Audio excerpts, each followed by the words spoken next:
लगन कुंडली में हम एर्थ लॉर्ड की प्लेसमेंट को कंपेयर कर रहे हैं। जैसे मान लो किसी जातक का एर्थ लॉर्ड किसी भाव में स्थित होता है और किसी दूसरे जातक का एर्थ लॉर्ड कहीं और स्थित होता है चार्ट में।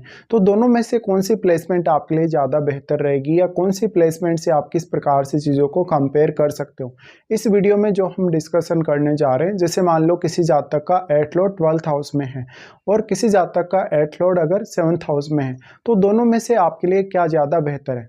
देखिए, एर्थ लॉर्ड या एर्थ हाउस की अगर बात करें तो एर्थ हाउस बहुत ज़्यादा मिस्टीरियस हाउस है। ये बहुत ज़्यादा डीप है। यहाँ पर आप किसी भी विषय को लेकर जब जितनी ज़्यादा गहराई में जाते जाएंगे उतनी ही ज़्यादा गहराई आपके सामने और प्रकट होती जाएगी। ये हाउस काफ़ी ज़्यादा प्राइवेसी को भी दिखाता है। ये आपके रिश्तों की प्राइवेसी हो सकती है, धन संपत्ति की हो सकती है, ज्ञान की प्राइवेसी हो सकती है। अष्टम भाव वास्तव में हम इसको बहुत ज़्यादा इम्पोर्टेंस देते हैं मैरिज के लिए भी, क्योंकि सप्तम से ये दूसरा है और ये बताता है कि आपकी जो मैरिज होगी, मैरिज के बाद वास्तव में आप कितने अपनी मैरिड लाइफ से संतुष्ट रहेंगे, या जो पार्टनर आपको मिला है या जो आपके फैमिली जो आपको पार्टनर की मिली है उससे आपके संबंध और उनसे आप कितनी ज़्यादा सेटिस्फाई हैं। एर्थ हाउस वास्तव में आपके जीवन में बहुत सारे चेंजेस ला सकता है जो काफ़ी सडन हो सकते हैं। यहाँ से जो आप एक्सपेक्ट कर रहे हैं कभी कभी वैसा आपके साथ होता नहीं, और जो आप एक्सपेक्ट नहीं कर रहे होते हैं वैसा आपके साथ हो जाता है। तो अष्टम भाव बहुत ज़्यादा सडन ट्रांसफॉर्मेशन वाला है। वास्तव में आपका अष्टमेश और आपका अष्टम भाव इन सबको दिखाएगा। यहाँ पे हम जो बात कर रहे हैं अष्टमेश की बात कर रहे हैं, अष्टमेश की प्लेसमेंट के बारे में बात कर रहे हैं। तो सबसे पहले अगर हम ये मान लेते हैं किसी का जैसे एर्थ लॉर्ड 12th हाउस में चला गया चार्ट में, एर्थ लॉर्ड अगर 12th हाउस में चला गया तो अब अष्टम भाव से संबंधित किसी भी कार्य के लिए आप 12th हाउस का यूज करेंगे। 12th हाउस का यूज करेंगे तो आप अपने रिसर्च पर्पज के लिए, अकल्ट से जुड़े किसी पर्पज के लिए आप 12वें भाव का यूज अगर करें तो आप कोई भी प्रकार से विदेश जा सकते हैं, विदेश में सेटल हो सकते हैं। कोई भी साइंटिफिक वर्क आपको करना है, कोई भी रिसर्च वर्क आपको करना है तो उसके लिए आप विदेश का सहारा ले सकते हैं। आपका एर्थ लॉर्ड का 12th हाउस में बैठना आपके सिक्स सेंस को काफ़ी मजबूत बनाता है, जिससे आप अपने बारे में आगे होने वाली घटनाओं को अच्छे से समझ सकते हैं और बहुत सारे अन्य लोगों का भी माइंड रीड कर सकते हैं या उनके बारे में भी कुछ अच्छा प्रेडिक्ट कर सकते हैं। अष्टमेश 12th हाउस में चला गया तो ये उन लोगों के लिए बहुत ज़्यादा अच्छा साबित हो सकता है जो साधना या सिद्धि वगैरह प्राप्त करना चाहते हैं अपने जीवन में, जो बहुत ज़्यादा स्पिरिचुअल होना चाहते हैं या स्पिरिचुअल प्रोग्रेस जो अपने जीवन में चाहते हैं।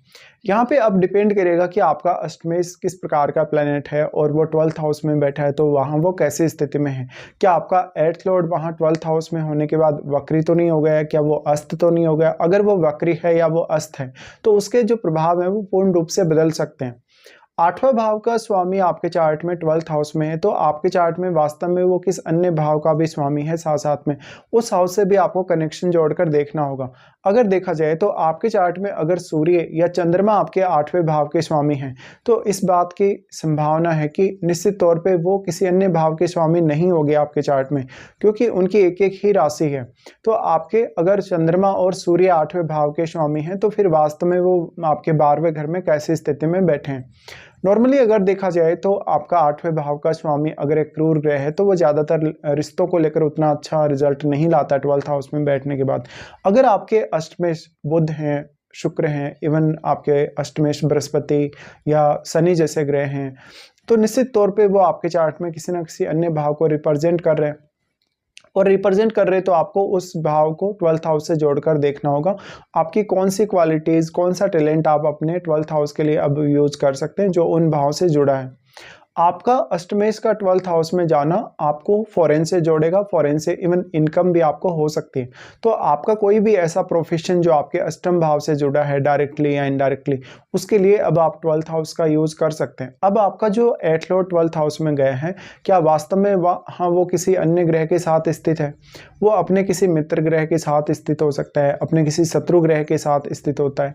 अगर ये ऐसा है कहीं ना कहीं तो उस ग्रह का इम्पैक्ट भी काफ़ी ज़्यादा पड़ेगा आपके अष्टमेश पर। अष्टमेश का 12th हाउस में जाना आपके करियर को बहुत ज़्यादा इम्पैक्ट करेगा, क्योंकि उसका प्रभाव आपके 6th हाउस पर है। तो वो आपकी डेली लाइफ और डेली के काम में बहुत ज़्यादा आपको कहीं ना कहीं प्रभावित करेगा। अगर वो एक क्रूर ग्रह है तो वो कुछ हद तक आपकी मदद करेगा, जो भी समस्याएं या जो भी परेशानियां आपको 6th हाउस को लेकर आने वाली, जैसे कि आपका किसी के साथ कोई विवाद हुआ है, झगड़ा हुआ है, आपने कोई कर्ज वगैरह लिया हो, हेल्थ वगैरह का आपको दिक्कत हो, इन मामलों में वो आपको सपोर्ट कर सकता है। साथ में उसका क्योंकि दृष्टि 6th पे है तो आपका जो कहीं ना कहीं किसी भी अपने कलीग के साथ या अपने बॉस के साथ जो रिलेशन है उस पर भी उसका प्रभाव पड़ेगा। वास्तव में अगर आपका 8 लॉर्ड एक क्रूर ग्रह है तो वो निश्चित तौर पे आपको 6th हाउस से जुड़ी हुई परेशानियों में मदद अवश्य ही करेगा, लेकिन यहाँ पर आपके 8th हाउस को लेके काफ़ी सारी समस्याएं उत्पन्न हो सकती हैं। वास्तव में 8 लॉर्ड 12th हाउस में है तो विपरीत राजयोग बना रहा है, लेकिन वास्तव में अगर उसकी स्थिति 12th हाउस में जाने के बाद अगर अच्छी होगी तभी आपको इसका फायदा मिलेगा। वास्तव में आपका 8 लॉर्ड अब अन्य जिस भी भाव का स्वामी, उसके लिए आपका एफर्ट काफ़ी ज़्यादा बढ़ जाएगा। उस भाव से संबंधित आपको मेहनत बहुत ज़्यादा करनी पड़ेगी। उस हाउस से रिलेटेड आप अपनी क्वालिटीज़ का जब भी किसी काम में प्रयोग करेंगे तो हो सकता है आपका वो प्रयोग उतना अच्छा साबित नहीं हो आपके लिए। तो यहाँ पे कहीं ना कहीं आप अष्टम भाव की एनर्जी को भी थोड़ा लूज कर रहे हैं जब अष्टमेश 12th हाउस में जा रहा है, और उस अन्य भाव की क्वालिटीज़ को भी लूज कर रहे हैं कहीं ना कहीं, जिसका स्वामी आपके चार्ट में 12वें भाव में है। तो आपको वो सब देखना होगा। यहाँ पे अब 6th हाउस में बैठे हुए प्लैनेट का बहुत इंपॉर्टेंट रोल रहेगा आपके लिए, क्योंकि वो आपके यहाँ अष्टमेश को प्रभावित कर रहा है, वो आपके 12वें भाव पर दृष्टि डाल रहा है। ऐसे में अब 12वें भाव के स्वामी को आपको कभी भी नहीं भूलना चाहिए। अगर 12वें भाव के स्वामी का संबंध आपके सप्तम से है या अष्टम से है तो वो बहुत बड़ी ट्रांसफॉर्मेशन ला सकता है आपकी लाइफ में। नॉर्मली देखा जाए तो अष्टमेश का 12th हाउस में जाना ये बताता है कि आप अपने किसी भी प्रॉपर जो आपका प्रोफेशन है, कहीं ना कहीं एक तो हो सकता है व्यक्ति अपनी रुचि की वजह से कोई ना कोई प्रोफेशन चुने हुए, हो सकता है कोई व्यक्ति बहुत ज़्यादा ही प्रोफेशनल है। तो जो भी पर्टिकुलर आपका प्रोफेशन है, उस प्रोफेशन की वजह से अगर आप विदेश में सेटल्ड हैं या आप 12th हाउस का सारा उस प्रोफेशन के लिए ले रहे हैं तो वो काफ़ी अच्छा साबित हो सकता है। वास्तव में जो आपका 8 लॉर्ड है 12th हाउस में जाने के बाद, वहाँ 12th लॉर्ड का जो संबंध है वो आपके अगर 7वें या 8वें भाव से बनता है तो वो आपको काफ़ी सपोर्ट कर सकता है। लेकिन आपका अष्टमेश का जो पोजीशन है 12th हाउस में वो अच्छा ज़रूर ही होना चाहिए। अब वास्तव में आपका जो अष्टमेश 12th हाउस में बैठा हुआ है वो आपके चार्ट में अन्य कौन कौन से भावों को प्रभावित कर रहा है, इस पर आपको विचार करना चाहिए। जैसे आपका अष्टमेश जो 12th हाउस में गया है वो आपके दूसरे भाव को प्रभावित कर सकता है वहाँ से, अगर वो एक शनि जैसा ग्रह है, या फिर वो आपके 3rd हाउस को प्रभावित कर सकता है, 4th को प्रभावित कर सकता है, इवन वो आपके 7th और 8th को भी प्रभावित कर सकता है। तो वास्तव में यहाँ प्लैनेट विशेष का रोल बहुत इंपॉर्टेंट होगा, क्योंकि प्रत्येक लगन के हिसाब से जो आपका 8वें भाव का स्वामी होगा वो अलग अलग ग्रह होगा। यहाँ पे अब ये बहुत हद तक डिपेंड करता है, अगर आप अष्टम भाव से संबंधित कोई ऐसा काम कर रहे हैं जिसके लिए आप विदेश जाना चाहते हो, विदेश में सेटल होना चाहते हो, तो कुछ हद तक इनके जो रिजल्ट हैं प्लेसमेंट के वो काफ़ी बेहतर हो सकते हैं। इसके साथ साथ अगर देखा जाए तो दूसरी जो हमारी प्लेसमेंट जिसको हम कंपेयर कर रहे हैं, जैसे किसी का अष्टमेश सप्तम भाव में है, देखिए सप्तम भाव में अष्टमेश का जाना ये आपकी मैरिड लाइफ को काफ़ी हिडन बनाएगा, इवन आपके सेक्रेट रिलेशनशिप भी रह सकते हैं। अष्टमेश का आपके 7th हाउस में जाना आपके पार्टनर को ये सारी की सारी क्वालिटीज़ दे देगा आपका अष्टमेश। अष्टमेश अगर आपका शनि जैसा ग्रह है या इवन अगर सूर्य जैसा अगर ग्रह है तो आपको ज़्यादा प्रॉब्लम नहीं होगा वैसे अगर देखा जाए, क्योंकि अगर शनि जैसा ग्रह है तो हो सकता है वो अपने ही भाव में स्थित हो, या इवन सूर्य जैसा ग्रह आपका अष्टमेश है तो सूर्य यहाँ क्योंकि कर्क राशि में स्थित होगा तो वो अपने मित्र चंद्रमा के घर में स्थित होगा।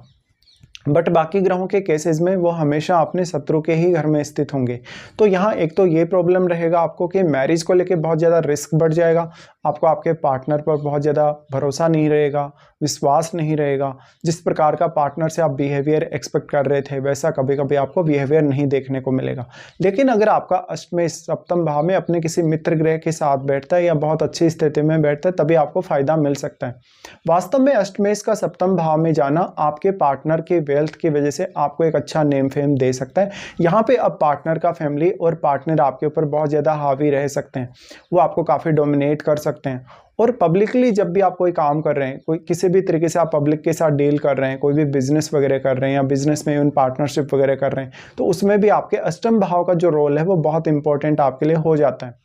अष्टमेश का यहाँ 7th हाउस में आने के बाद जो लगन पर प्रभाव पड़ेगा उसकी वजह से भी आपको अब विचार करना चाहिए, क्योंकि अष्टमेश का 7th हाउस में आना वास्तव में सप्तम भाव से जुड़ी हुई क्रियाओं को भी काफ़ी ज़्यादा मिस्टीरियस बनाएगा आपके लिए, लेकिन उसका प्रभाव आपके लगन पे है, इसलिए हो सकता है पब्लिक डीलिंग में आपको हेल्प कर दे वो प्लैनेट। यहाँ पे अब बिजनेस को लेके आपके बहुत ज़्यादा रिस्क हो सकता है, इवन आपके मैरिड लाइफ के रिलेशनशिप को लेकर भी काफ़ी ज़्यादा रिस्क हो सकता है। आपका अष्टमेश जो सप्तम भाव में आया है वो आपके कुछ अन्य भावों को प्रभावित करेगा लगन के साथ साथ। जैसे हो सकता है वो आपके नवम भाव को प्रभावित कर रहा हो, दसम को प्रभावित कर रहा हो, इवन वो आपके थर्ड हाउस को प्रभावित कर रहा हो, ये सब आपको देखना चाहिए। तो यहाँ प्लैनेट विशेष का रोल बहुत ही इंपॉर्टेंट होगा। प्रत्येक लगन के हिसाब से जो आपका अष्टमेश होगा वो अलग अलग प्रकार का ग्रह होगा और वो अलग अलग प्रकार के प्रभाव ही डालेगा आपके सप्तम भाव में बैठने के बाद। तो वास्तव में अब लगन में बैठा हुआ ग्रह आपके अष्टमेश पर अपनी दृष्टि डालेगा, इसलिए वो ग्रह यहाँ आपको थोड़ा हेल्प कर सकता है अगर वो आपके अष्टमेश का एक मित्र ग्रह है तो। लेकिन यहाँ सप्तमेश की भूमिका काफ़ी ज़्यादा अहम हो जाएगी अब आपके लिए। और अष्टम भाव में बैठा हुआ जो प्लैनेट है आपके चार्ट में, उसको भी आप कभी भी इग्नोर नहीं कर सकते, क्योंकि उस प्लैनेट की भी बहुत गहरी भूमिका होगी। अष्टमेश के 7th हाउस में आने की वजह से आपका पार्टनर कहीं ना कहीं आपको बहुत ज़्यादा सपोर्ट कर सकता है वेल्थ क्रिएट करने के मामले में, आपके नेम फेम पाने के मामले में, इवन कैरियर के मामलों में।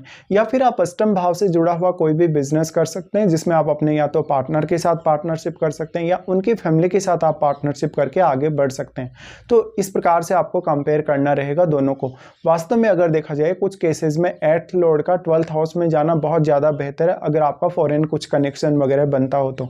लेकिन अगर आपका फॉरेन से कनेक्शन नहीं है तो आपके लिए अष्टमेश का 12th हाउस में जाना बहुत ज़्यादा रिस्क लेकर आएगा, बहुत ज़्यादा एफर्ट भी आपसे करवाएगा और काफ़ी ज़्यादा एफर्ट आपका व्यर्थ चला जाएगा। अष्टमेश का 7th हाउस में आना काफ़ी केसेस में बेहतर हो सकता है, जहां पर अब आपका पार्टनर का जो वेल्थ है, आपके पार्टनर की जो धन संपत्ति है, वो आपके बिजनेस के थ्रू आपके काम आ सकती है। तो यहाँ भी वैसे रिस्क तो है, लेकिन यहाँ पार्टनर के साथ आपको बहुत अच्छी अंडरस्टैंडिंग बनाकर चलना पड़ेगा। हो सकता है कि आपका पार्टनर और उनकी फैमिली आपके ऊपर बहुत ज़्यादा हावी रहे। तो वैसे तो दोनों ही प्लेसमेंट ज़्यादा बेहतर या ज़्यादा अच्छी साबित हो सकती है। 8th लॉर्ड का 7th हाउस में होना भी आपके लिए काफ़ी ज़्यादा अच्छा साबित हो